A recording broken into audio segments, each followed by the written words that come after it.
There you go. Again, we're starting the second half of the security office hours, where we will be doing a presentation. This presentation is being recorded, so at this point in time, you do not wish to be recorded, please go ahead and drop, and you will be able to watch and view it from our YouTube channel later on. And at that point, I'm going to turn it over to Mr. Sam Buckhalter, who's going to talk about Endpoint DLP. There you go.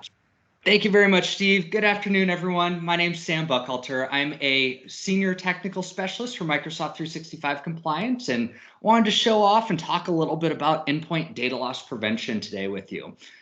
New feature came to education, I think roughly 3 or so months ago, been very well received. So I thought I'd start off. Let's just go through a couple quick slides. I'll kind of want to power through this a little bit for the sake of time and show you the real deal, the portals, and the actual end user experience. But let's see. Going forward, I think about a month and a half ago, we started this conversation about information protection. We talked about the 4 foundational pillars of it. As we were setting the stage, talking about information types and Azure information protection and data loss prevention in some of your other cloud stacks. So the 4 foundations and 4 pillars are knowing your data, understanding where that content is, and what type of data you have out there that may need to have action taken against it down the road.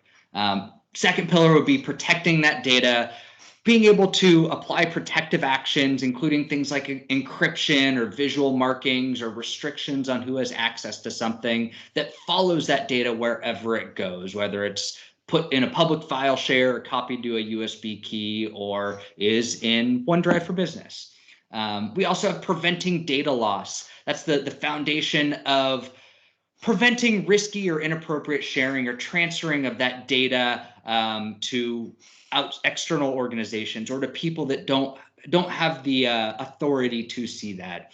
And then lastly, it's governing the data, performing automatic retention or deletion, making sure that data is maintained and kept in a compliant manner. And these are probably all very familiar concepts to you, and something we've done a lot of work with in, of course, the Office apps and Microsoft 365 services. And kind of a little known item is integrating that into third-party services, whether it's Google Drive or Dropbox or whatever other third-party service we're integrating with.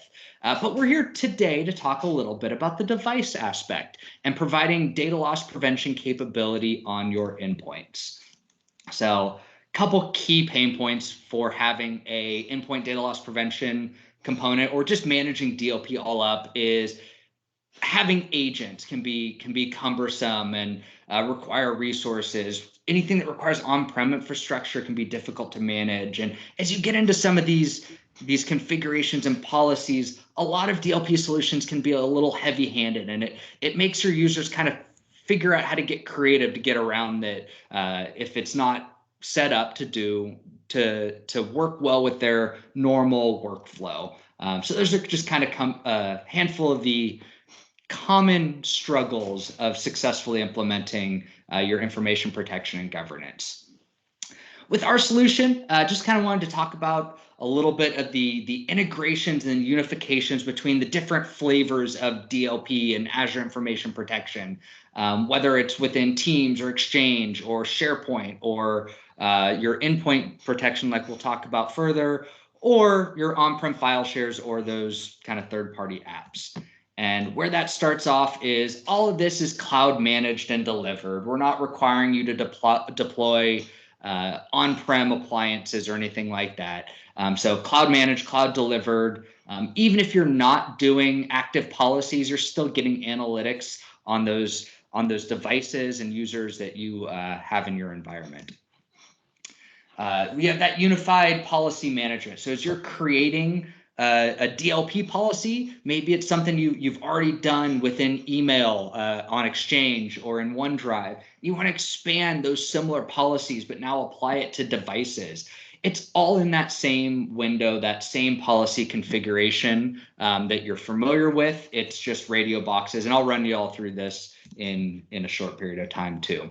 It's also using the unified labeling system integrated with Microsoft information protection. So these are the familiar sensitive info types, the 100+ that we have by default, whether it's driver's licenses, social security numbers, credit cards, or it's the templates that we have that you can build your own policies, or if you're doing things like exact data match, or if you're doing like regex pattern type matching. It also works with our endpoint data loss prevention also works with the labels and protected files you may have configured and set policies for as well. So if you've identified maybe at creation with Azure Information Protection that this file has sensitive data and is going to be encrypted and restricted because of the content in it, Endpoint DLP can leverage that sensitivity label and apply policies based on that, as well as sensitive info types too. Pretty cool how that integrates. Other really key part is just the integrated user experience. So you're getting built-in experiences, whether you're in Office or Windows or Edge or on mobile platforms. It's that unified, built-in, consistent experience. And lastly, of course, that unified alerting. So you're not going to different portals for different DLP alerts. It's all centralized in and under one pane of glass. And with that, we have, of course, last, I guess we've got our API integration. So as you want to integrate this with a like Azure Sentinel or the SIEM of your choice, you certainly have access to that to pull all that content and data into a SIEM. And with that, let's get to the fun stuff. So I'm going to drop that down and let's start off with the Admin Center. So hopefully this is a familiar interface for you. I'm just going to hop over to our Compliance Admin Center here in the bottom left. And as we talked about a month or so ago, I'm not going to go into detail on this, but we've got our data classification. And this is where you have your sensitive information types. Again, you can create your own here. You can create dictionaries, your pattern matching. You can leverage ours. You can see we also have the exact data match for securely uploading your own repository. For the sake of this discussion today, I'm going to use two main sensitive information types, and that's going to be student identification numbers and medical record numbers for any med centers that might be out there. So we have those standard sensitive info types, but let's go hop down to our data loss prevention section here. And to start off, you notice at the top, we got a handful of tabs. You got the policies or alerts and endpoint DLP settings. So the endpoint DLP settings, these are kind of your global settings of what is and is not allowed. We'll get into the specifics as we create a policy, but there's a few foundational components here you'll want to take a look at. Firstly, these are file paths exclusions that you can kind of opt out of endpoint DLP. So if there were file paths that you didn't want this to take action on, you can certainly exclude those. We can have unallowed apps. So we can specify which applications are not authorized to handle sensitive content. In this case, I've selected Notepad++ for one of our examples here. Furthermore, you can select unallowed Bluetooth apps. So endpoint DLP actually works to protect transfer of content over Bluetooth. I don't have any to show off today, but this is where you would add those Bluetooth apps that you do not allow. We have our browser and domain restrictions. You're probably going to want to pay close attention to this section. So these are the browsers and the services that are not authorized to leverage sensitive content. So we've got a list of browsers that we want to block effectively. We've got Firefox and Chrome and a whole handful of others. But also we have our service domains. So you can either do this from the block perspective or allow perspective. So if you only wanted to allow a certain document repository, you could certainly do that. We're going to set up a block policy here. So we're going to make it so that users cannot leverage Box or a personal OneDrive account, but they're allowed to use OneDrive for Business or Google Drive, for example, in what we'll be looking at today. A few additional settings here at the bottom just for business justification behavior for your end users to bypass these policies if you allow them to. That is optional if you're going to allow them to or not. I'll show you that in a second as well. And then lastly is just another setting for auditing file activity, whether a policy is enabled or not. So you're probably asking, how do I get this to my devices? What do I do here? So there's a part on the left in settings, and we can go to device onboarding. So what you need to do is you need to onboard the devices, your Windows 10 devices, into the Compliance Center to enable the option to deploy Endpoint DLP to them. Fun fact, if you're leveraging Microsoft Defender for Endpoints and have registered your devices for our Defender for Endpoint EDR solution, your devices are already pre-registered for the Compliance Center. Defender for Endpoints is not a requirement for Endpoint DLP, just to be clear. It's just a unified registration. So you can certainly, if you're just looking to leverage Endpoint DLP, you can register those devices independently and follow our onboarding scripts, whether you're using a group policy or Intune will make it the easiest, or SCCM or some other deployment process. We've got the instructions right here for you to do that. But you can see here, we have a handful of devices onboarded into our Compliance Center. So from there, let's hop back and start creating a couple policies. And go ahead and hit Create Policy. We're going to select a template. For just today's conversation, let's go look at privacy.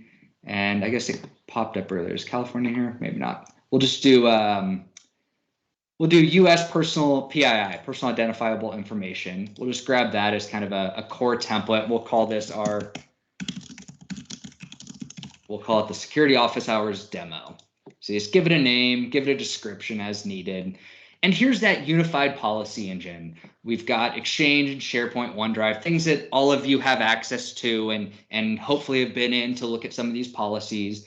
But the key one we're looking at today is devices. So for the sake of just isolating our target configuration, I'm going to deselect everything else and only select devices here. And we can go select the users or groups of users that we want to include in this policy. By default, it's got everyone selected, but if we want to get more targeted, we could just select maybe Adil and Alex here if we only want to apply it to them.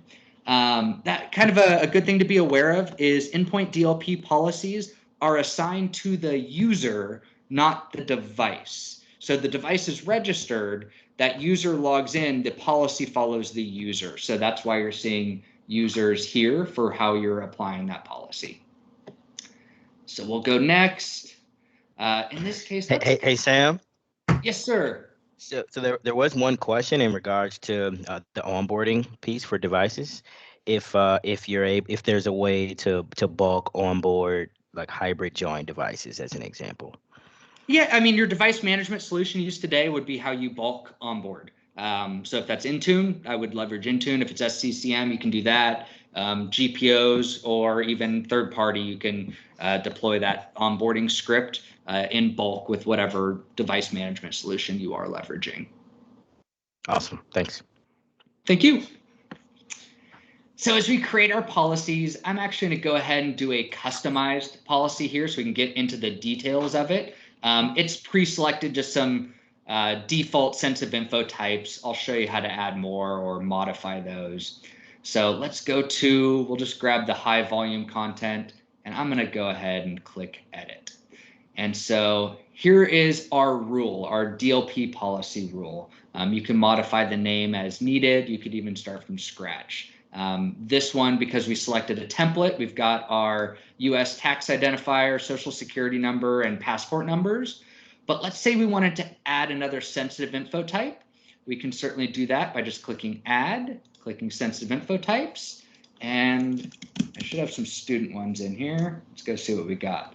So I've got a sensitive information type specifically for student IDs. So we can go grab that. If you had a sensitivity label, remember earlier I mentioned you can target endpoint data loss prevention rules based on the label that a file has on it. So if that Word document's been labeled as confidential and encrypted, you could use that same label for applying the policy. So if we wanted to go grab confidential information and apply a policy to that based on that label, you certainly can. So as we get down to it, the main components are these actions. So for the actions, let's go ahead and do audit or restrict activities on a Windows device. And this opens up a whole new window of configuration options. We have the ability to control or block the use of cloud services or unallowed browsers. And from here, we can just go pick and choose what we want. You can do audit, block, or block with override where appropriate. And so let's just grab block for unapproved cloud services and browsers. We've got copy to clipboard. So we can block the copy action in a clipboard. We can select block with override for that. We've got copying to USB media. So we can control what content's allowed to be moved or copied to that USB drive. And we can just switch these to block. Similarly, network shares, you can apply actions there to prevent that data from moving to network shares where it shouldn't be allowed. We also have blocking unapproved applications. This goes back to the setting earlier where we had Notepad++ included, where Notepad++ is not an approved application, so we're not going to allow it to leverage sensitive information in it. Printing, you can block that printing function, transfer with Bluetooth, and remote desktop services, all things we mentioned earlier. You can play with these independently, but the important part is these are the options you have to prevent sensitive data from being leveraged in inappropriate manners. And I'll show you what that looks like for an end user in a second. We've got our notifications you can turn on that allows that end user to be, or really who gets a notification when one of these rules are broken. You can customize those emails, and you can even put little policy tips and customize that for your end users. You can enable overrides. If you want your users to be able to override, you certainly can enable that and require things like business justification or not. And then create, based on the sensitivity of the information this policy is targeting, you can set that severity level of the incident report when it is triggered. So with that, I'm just going to save that real quick. Go next. We have the options to just test things out and show policy tips, or you can turn it on right away or keep it off. I'm going to leave this one as test because I have another policy that we'll be triggering for today's discussion. But go ahead and click next. Go ahead, click submit. And that policy is going to go and be applied to the users that we selected. So I apologize for going a little fast. I know we are probably running out of time, but I wanted to show you the meat and potatoes here. So what the end user experience looks like. I'm going to take a step back before we talk about the endpoint DLP user experience and take a look at the normal experience of managing sensitive information with things like Azure Information Protection. So we've got our policies, we've got our sensitive info types like student identification numbers. This file contains student IDs, and we'll give it a couple ID numbers that I have pre-designated. And so what we can do, this is Azure Information Protection. We have our sensitivity labels up here you can manually apply, but we can also automatically detect that there is sensitive info here and make sure that the appropriate label is applied. So let's go ahead, save this file, browse. I'm just going to save it over to my desktop real quick. Office hours demo. We'll save it to my desktop. Nope. I got to log in for Kara.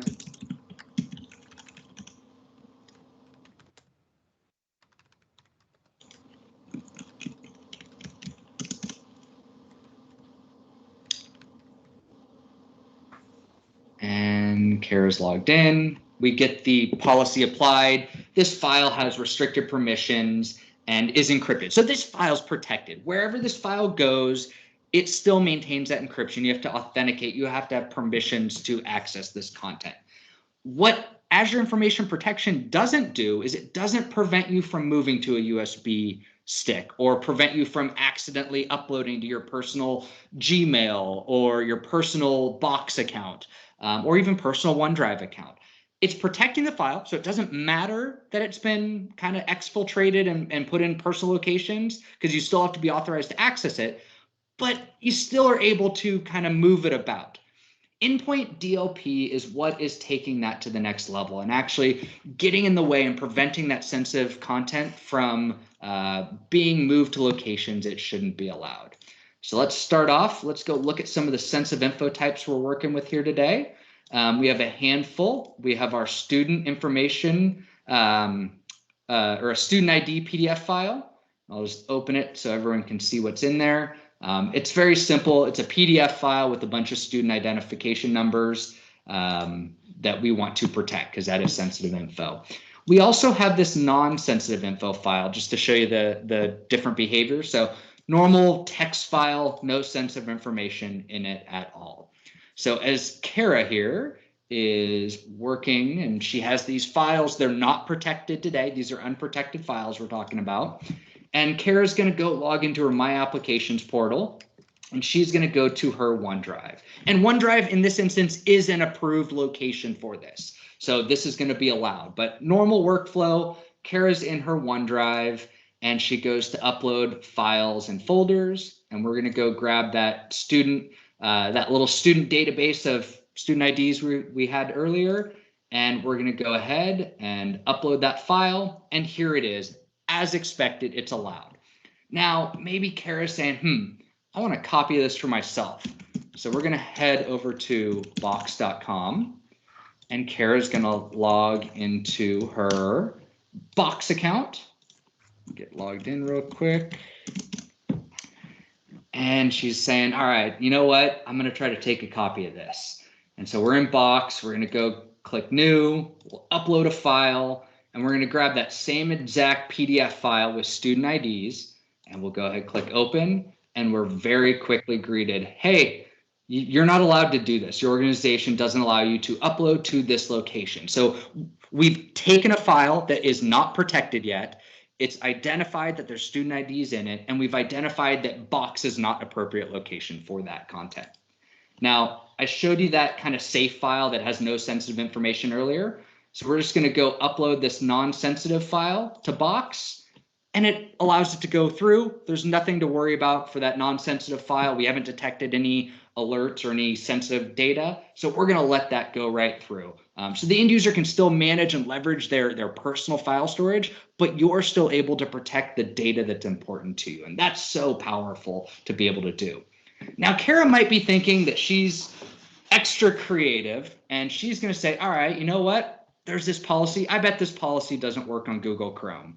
I'm going to go over to Google Chrome. Let's launch Google Chrome here. I'm just going to do it in private. Actually, I guess it doesn't really matter. We'll go to Google Chrome. So Kara's saying, all right, I'm going to go to my Google Drive. Go to Drive, and she's log in with her account in Google Drive.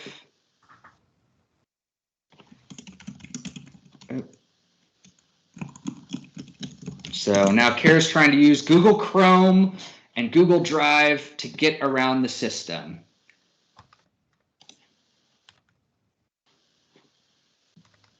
And so here we are, we're in our Google Drive, and let's go add a file again here, file upload, and we're going to go back to our student information file or student ID file. Open that, and here we are. We're greeted with a nice little warning that says, hey, your organization's policy doesn't allow you to open this with this browser. So you need to go use Microsoft Edge if you're going to manage this content. And upload it to a cloud repository. So we've been blocked from kind of bypassing that policy from using Google Chrome to manage that data. So next, let's go look at the core of that content a little bit more. We've got that student file again. Let's go ahead and open it and say, all right, I'm going to get extra smart. Let's just open this file. I'm going to grab all this content here. I'm going to right click. Let's go copy, and we're already blocked. And so we've blocked the copy action from copying this content because it's been identified as sensitive. Now this policy, when I set it up, I allowed an override. So you can do a full hard block where it does not allow override as you choose. I allowed the override, so I can say override, And now I can go copy that content and paste it wherever I need. However, if not, then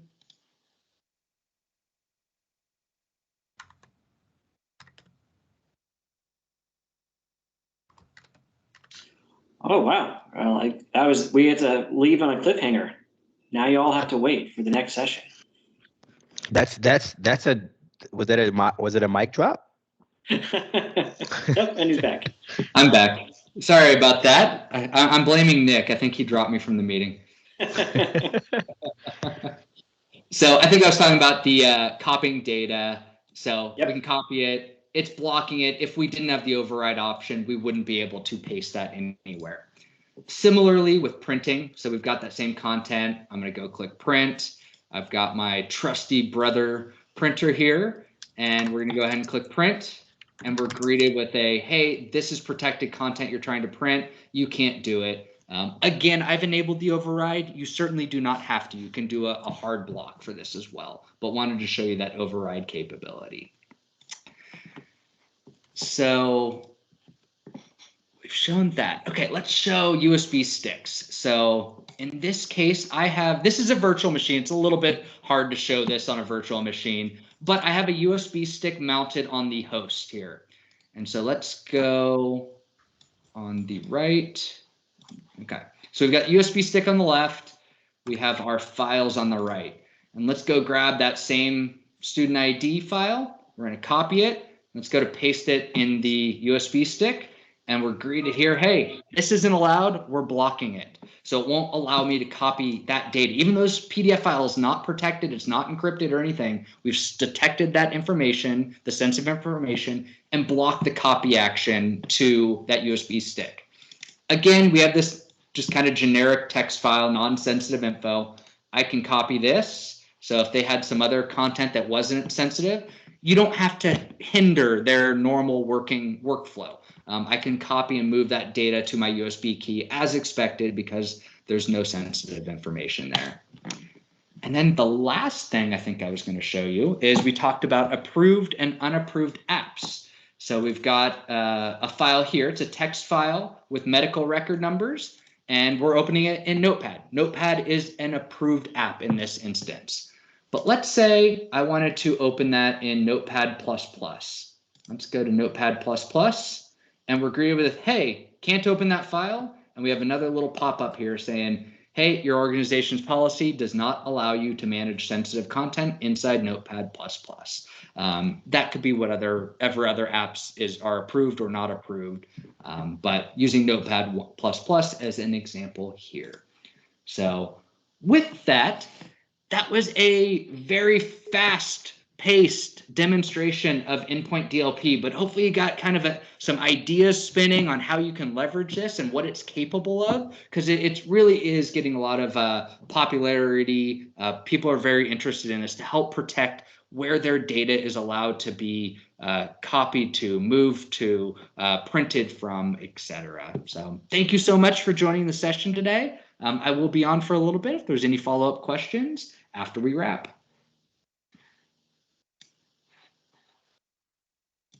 That was awesome, Sam. And I'll just throw one question out here really quick because I think some folks may be thinking this, but you hovered over that audit mode in the enablement process. So if customers are concerned about, hey, well, we really love the user's capability, but we don't necessarily want to impact our end users, are you able to kind of just touch on what that might look like? Absolutely. Great designation. So I think you're referring to this guy. Get that out of here the way. So audit mode, meaning the actions, and we have audit only. You can leverage if you're not ready to fully block.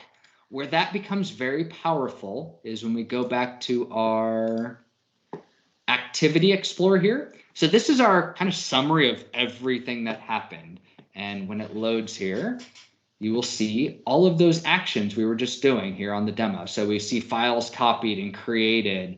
As we go into these items here, we can see, all right, here is a file being copied, or it was content being copied.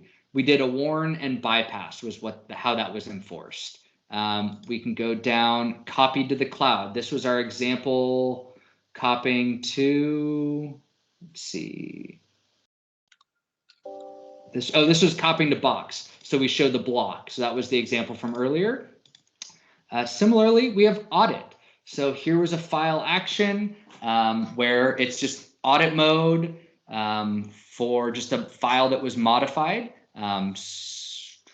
So that would give you, if you had like copying to a USB key in audit mode, it's going to not prevent anything, but it'll give you those audit trails here to see who's trying to copy sensitive info and what would have been triggered had you turn that policy completely onto block. Awesome. That's pretty cool. I think there's another question as well. Is there anything stopping a screen snip? So like if the snipping tool can be blocked as an app, or do we have any other controls that can? Falls under, let's just give it a, this can be hard because I'm in a VM. Let's see if I can screen snip.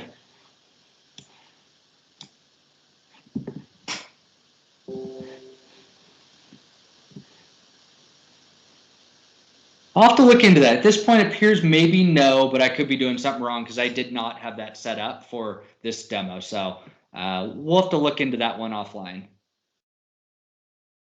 Sounds good. And I think that that pretty much wraps up the questions that I see in the chat here. Awesome. So with that being said, I want to thank everyone for coming out to today's Education Security Office Hours, and thanks Sam for presenting on Endpoint DLP today. As always, we appreciate everyone's participation, and look forward to seeing you on our next session that should be coming up here in approximately 2 weeks. Thanks, Corey. Thanks, Steve. And appreciate everyone else joining today, and hope you have a great afternoon.